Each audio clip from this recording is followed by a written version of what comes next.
And the sixth example that we talked about was making the information on your worksheets clear and colorful. You want to make sure that that font is readable. You also want to make sure if it should stand out that you might consider using bold or italics or increasing the font size. That's all found in the font feature that's on your Home tab.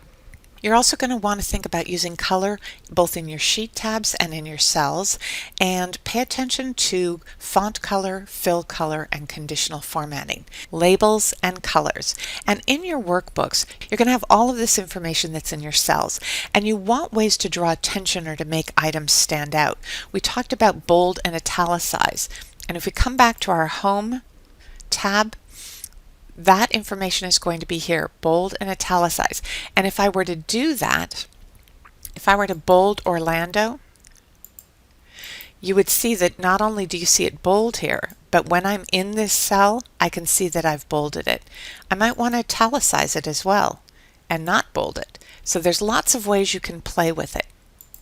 Now with our font color, the default is black, and you see that here automatic, but you can choose any color that you want. And I've just changed that to blue. Now our color choices for fonts are listed right here, and this is another drop-down menu. You can choose whatever you want. You can also choose more colors. Now I'm going to switch this back to the automatic color. So in addition to using color for emphasis, you can also consider the size of your font. And right here we could change that from 14 to 11. We could decrease our font size here and increase it by clicking on that arrow. Make it as large as we want. In addition to selecting a color for your font or your fill, you could do conditional formatting, and that's shown here on this green cheat sheet. But what we're going to do is we're going to click on this triangle that is right beside and above A1. So once we've done that, our entire worksheet is gray. And then we're going to come to conditional formatting, which is right here. And we're going to click on that, and we're going to select new rule. So when we do that, we have a number of rules that we can select. We're going to select format only cells that contain. And then the cell value is going to have specific text, and it's going to contain Murphy. And I'm going to choose that there is a fill color of green for Murphy. Oh, not that green. How about that one? All right, and I'll say OK. And then I can see what my fill color is, and I say OK. Click on that, and then I click on my worksheet again. Every time that Murphy appears in a cell, that cell is colored the dark green that we selected.